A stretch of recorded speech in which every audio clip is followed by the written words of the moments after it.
Welcome back to our opioid awareness and education series here on Lakes TV3. We're at Essentia Health. We've had 5 videos, and over the last 5 weeks we've talked about how people become addicted to opioids, what are opioid addictions, ways that we can help. In our 6th video, which is our last video, I want to talk about some of those takeaways, those final takeaways from the previous 5 weeks. And so Becca Kent with Essentia Health joins me again, and let's talk specifically about some of those takeaways, some of the big things that people need to be aware of when it comes to opioids right here in our region.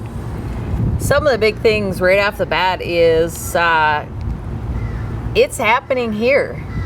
Everybody is affected by opioids in some way, shape, or form.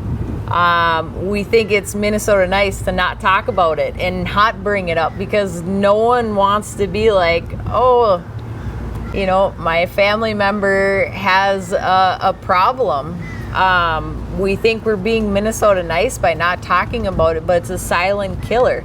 The reality is people are going to use. So the first thing that we need to do is to say, okay, if you're not ready for getting help yet, how do you use safely? And we can't go about this notion that no one's going to use in our community because it's already happening. It's already here. It's already growing. Then more and more people are using. So how do you use safely so you have a less likelihood of harming yourself or harming other people? One of the first steps would be having fentanyl test strips. The reality is that almost all the substances that people are purchasing off the street are laced with fentanyl. So test your substances prior to using if it has fentanyl or not.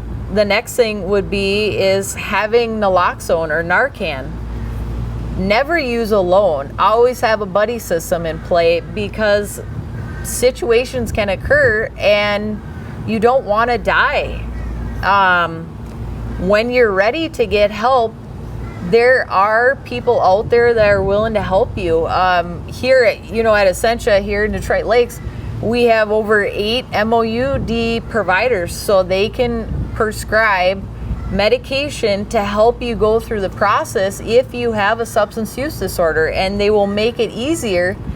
And it's as easy as going to the doctor. It's very simple. We also have here a treatment recovery center, and their doors are open. There's a lot of resources here in the community for those individuals whenever they're ready to make the change. But until that point, until they're ready to make the change, we need to do our part as a community and get more naloxone out there. Get more education out there on how to properly be safe when you are using. Never use alone. There's even hotlines, national hotlines, if you are by yourself and you're going to be using, that they will call you back up and make sure that you're okay so an overdose doesn't take place or someone will be called if that happens. But the reality is we need to also realize that we need to stop pointing fingers and having these negative stigmas, thinking that these individuals who are struggling with substances are doing it by a choice. It is a disease, and it is something that we need to recognize, that we need to work together collaboratively as a community to start talking about it.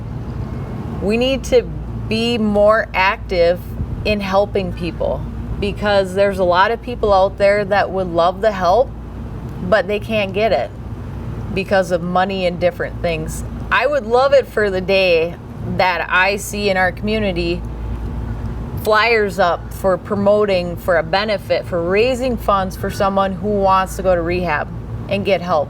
You see them all the time with cancer patients. Why can't we help the people that want to get the help? They might not have the funds or the capability, but why don't they get that same chance?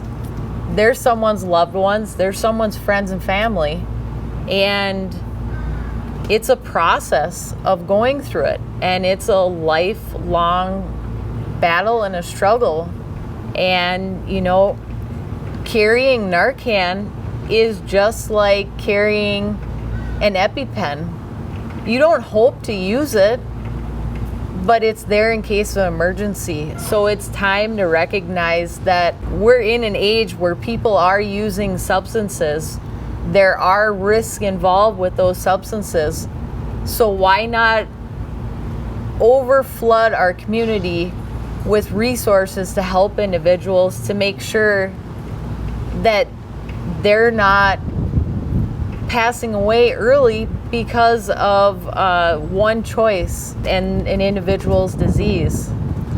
Well, and the hope of this series is to bring education and awareness of opioids and opioid use right here in our area. So if you missed any of our previous episodes, I encourage you to go to our website, Lakes TV3's website. You can watch the videos there, share them with your friends, your community members, your coworkers, and visit Essentia Health if you need more information. I'm sure Becca would be available to speak with you about that. Becca, I want to thank you for joining me over the last 6 weeks. A lot of really good information about opioids and opioid use, and particularly how it's affecting people right here in our local communities. Yeah, thank you for having me.